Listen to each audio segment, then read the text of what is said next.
Hi, in this video, we will review user settings within OperaDDS.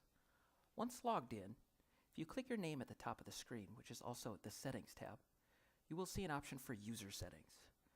Each staff member that is added to Opera will have user settings. These settings apply to them as a user. We will go through each tab individually, starting with User Profile. If you select User Profile, you are taken to the detailed page of that user's profile. In the first section, we see username. In this area, if your username was originally set up as your email, this is where you can click Edit and change it to a new unique username. This means it must be unique within the entire database.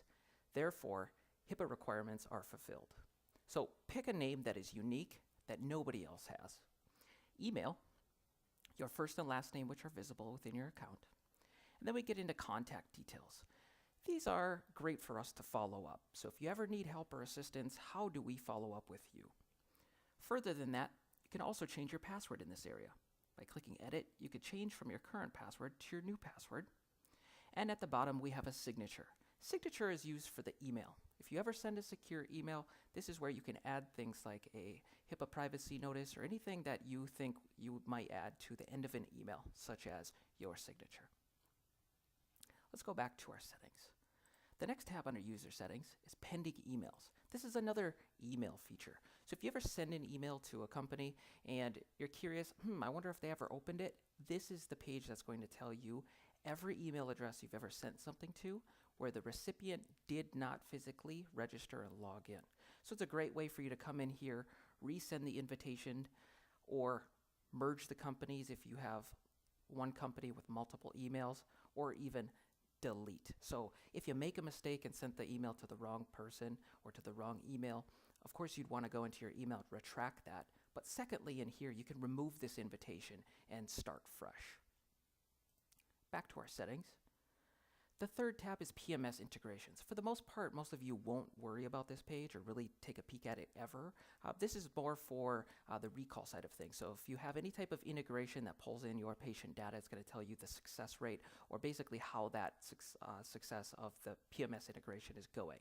If it's online, when it lasts, things like that. So for the most part, not something for you to pay attention to.